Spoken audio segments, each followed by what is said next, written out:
Hello and welcome to IIFL Securities YouTube channel. I am Shweta Papriwal and today we have Mr. Manish Shah, Chairman and Managing Director, Seacoast Shipping Services Limited. Welcome Mr. Shah, it's a pleasure to host you today. Thank you very much. Sir, so we would like to begin with, knowing more about the company's business model and what all services do you offer? Yeah, I started my career in the year 2000 with moving of cargo on the trucks, we can say lorries. From there, we started our journey of life. Then later on, we came into freight forwarding, which if you are moving on the roads, you see containers moving out and in. So basically, we started with freight forwarding, and gradually we came into a complete logistics solution in 2007. From 2005 to 2007, we were freight forwarders based in with some couple of containers. 2007, we came up with a new concept of carrying liquid cargo into dry containers. So that became an expertise for us, and we, as you are aware, that most of the exports and imports in India are being controlled by the exporters who are large cap size or a small exporter. We started providing services and then we entered into Adani Wilmar. In those days, as castor oil was the product which has been crushed in India and been exported mainly to China and Germany. So we started developing our expertise over the flexi tanks and we started importing flexi tanks. From 2007 till 2012, we were the leading freight forwarders, or you can say complete logistics solution provider based out of Gujarat. And we were controlling the entire agri commodity market, like rapeseed meal, soya meal, cotton. But moreover, the expertise, the 99% of the castor oil was handled by us in the market. So any drop of castor oil which used to move out of India was handled by us. That was the expertise what we came up with. We had a good support from Container Corporation of India to support the trade. So we started our journey from there. Gradually, the shipping companies based out of India, we tied up with them with contracts, and we got an opportunity to support both the exporters as well as the shipping companies. Correct. We were a bridge between the shipping companies and the exporters, and we worked on a volume basis where the it was cost effective for each and every exporter, whether we are handling one container or we are handling thousands of containers. So it was a cost effective, and the benefit always used to be passed on to all the exporters. A small exporter was mainly benefited because of the volume. So that was we were very much favorite for the small exporters. And the challenges we were taking the market was, in odd times when there is a recession, the containers were quite cheap enough. When there was peak, there was shortage of containers, as we are observing today also. Correct. So we started from there. Then we diversified ourselves from one more additional working. That was we started handling the cargo into port. There was bulk movement in the port. So we entered into that handling of the cargo in the port. Then slowly and gradually, there was a huge movement of steel pipes when Narendra Modi sir declared "Made in India." So there was a huge demand of pipes. So we came into a movement where generally it was not been handled the way we handled. We took a support of small barges. So we combined bridge both the destination between land and sea. Right. So that's how we came onto a small parcel size of 2,500 ton of barges, which can move only into the periphery of India. So we started with the best cost with a trial, and we took some barges on a long-term lease. And we started with Welspun Industries, Man Industries, Surya Global. So the pipes we started moving because there was huge demand of pipes in Telangana. So what we used to do was to carry from Kutch area, all the industries located in Kutch area. And we used to take it to Mumbai by barges. So the reduction of the trailers, or you can say vehicles on road, for which actually Sagarmala was introduced. Right. So we supported that on that movement to reduce the pollution as well as the fuel. So we got success in that. Slowly and gradually, we started looking at a bigger angle on a bigger ships. So we started a combination of the cargo from one place to other place on a bigger ships, like low value cargoes with high value cargoes. So the exporter, the person who is to export, those small exporters or low value cargo were start getting supported to the high value cargo. So the cost, which was effective, that again gave us a very good identity in the market. And gradually, we entered into international waters, having a good experience in the market. We started handling big ships from Right. 25,000 tonners up to 80,000 tonners. So now we are focusing mainly on the international trade as well as coastal trade. Correct. So basically, the company's journey has almost around, you can say, 20 years from the time I started with one single lorry. And today we have reached to handling almost around 20 ships a month. Right. That is what we have reached. So we have seen that you recently announced your Q2 results, and this Q2 results have been like very extraordinary. So if you could tell us the reasons for the jump in the numbers. The jump in the numbers, as you are aware, the international shipping has boomed up. Correct. And the reasons right now there's a huge demand of into dry bulk areas. Right. Mainly in between the ships had been working on a leg between India, China, and Indonesia. So there was a heavy shortage of the ships in towards the Persian Gulf side. Correct. So right now, yes, the higher rates have gone up, and there's a huge cargo movement because we are expanding and we have got a really fantastic identity in the market as of today. Because being a coming into a BSE listed company, so our identity has a changed overall scenario in the market, and we are getting a wonderful support from the market, and we are expecting that we have a vision and we have a target to achieve at least to reach around a top line of around 600 crores this year. So Right. there is a huge boom in the market. Shipping has become a booming industry, and sky is the limit as of today. And another forecast, another for 2 years, the market will be in this situation. So we are focusing more on the cargoes. We are planning to enter into Latin American market on food grains. So the company is on expansion. So sir next quarter के लिए आपका क्या outlook रहेगा company के performance के लिए और And today, going ahead, the market is going to be a hot cake market. Correct. So we are expecting that the top line for the next quarter may reach around 100 crores plus Okay. for the next quarter. Next quarter and full year FY22.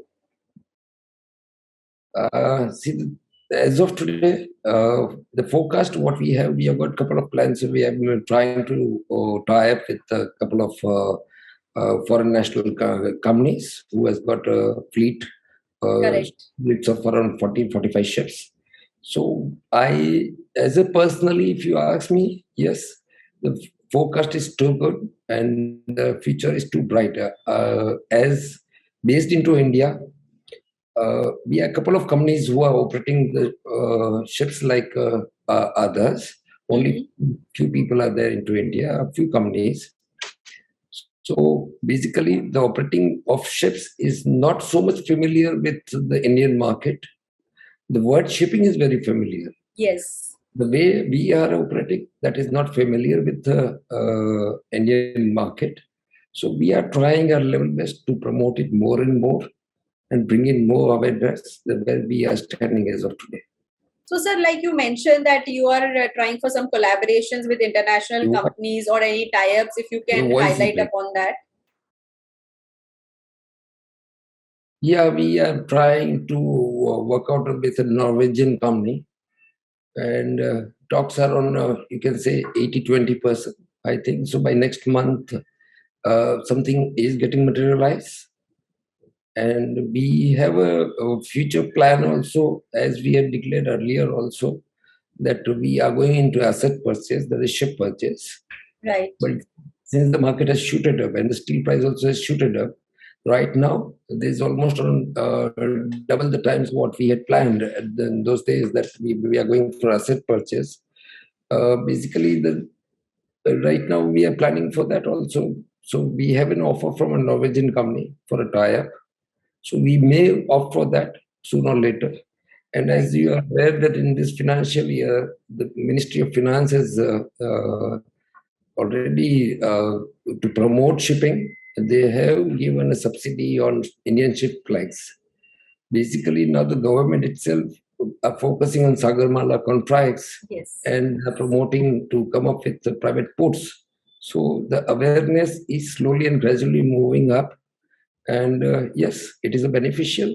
Moreover, being an Indian flagship owner, we have huge advantages of that, wherein the government policy itself states that if you are an Indian ship flag owner, you have got first right of refusal for the Indian companies, PSU companies, or any coastal cargo.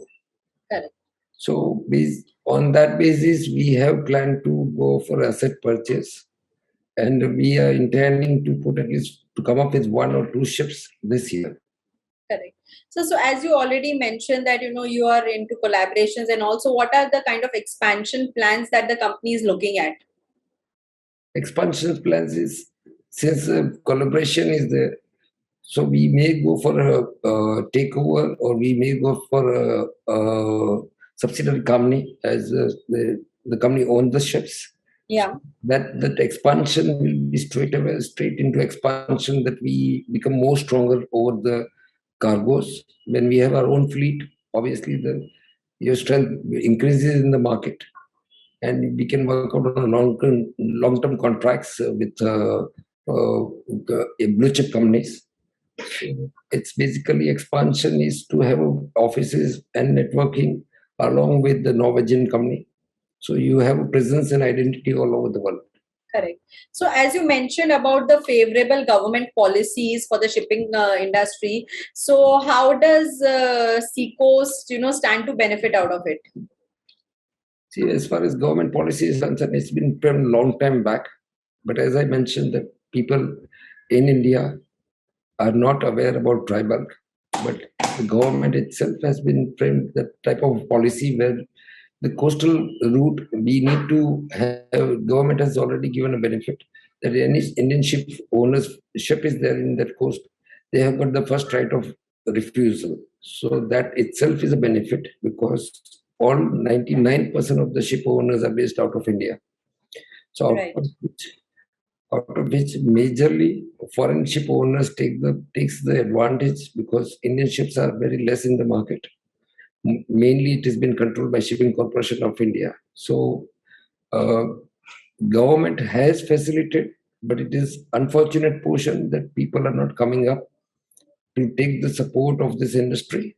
So we ourselves have decided that we will go into asset purchase with the Indian flag.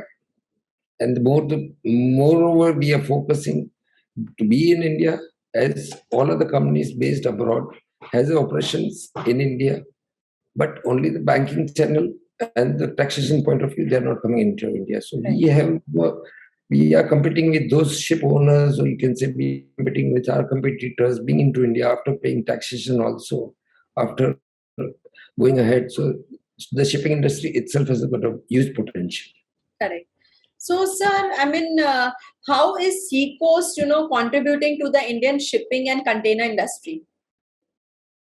See, basically, right now, Indian shipping, as we say, we are contributing, mainly working on the coastal. We are supporting, as we have got a good clientele, and we are going ahead with working with the low value cargoes. So when you're working is for a low value cargo, you have to ensure that your contribution needs to be 100%, and you have to fulfill the commitments.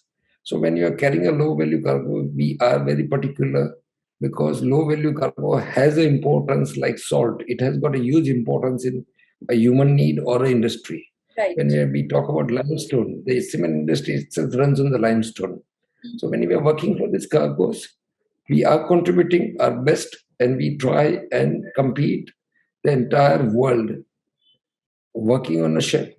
And we are trying our level best to make a major move towards contributing ourselves into the market. So, sir, what message would you want to convey to the shareholders of your company? My shareholder brothers, and you are the part of the company. So the more you understand the shipping, as you are aware, 90% of the globe is been covered by 75%, I'm sorry, 75% of the globe is covered by water. So when we are there in the waters, it is a huge opportunity. If you focus on the opportunity, yes, the company becomes more strong. The company cannot be without a support of the people who have supported me as till today. And I'm looking forward for major support so that the company gives a good benefit to the entire family. I would say I wouldn't say a shareholder, but I would say my family. Thank you, Mr. Shah, for taking the time out and briefing us about the company and telling us about your expansion plans. We look forward to having you more on our platform. Thank you, sir. I would say a last comment. Sure, sir. जब समुंदर में आप कुछ भी कचरा फेंकते हो, if you throw any litter or if anybody, but by natural, if sinks in the sea, समुंदर एक ऐसी चीज है जो आपको किनारे पे वापस छोड़ देगी. बिल्कुल sir. And Yeah. we are working with, we are Right. working with it. So we are always at the mercy of nature. But समुंदर एक ऐसी चीज है, किसी को डुबाता नहीं, वो उसको तैरा के वापस किनारे पे ले आता है. बिल्कुल बिल्कुल. Yes, the shipping industry is that industry where my family, the investor family, or anybody who has got even one holding one share also will never sink. Correct. Thank you, sir. Thank you so much. It was a pleasure talking to you today. You're most welcome. You're Thank most you. welcome.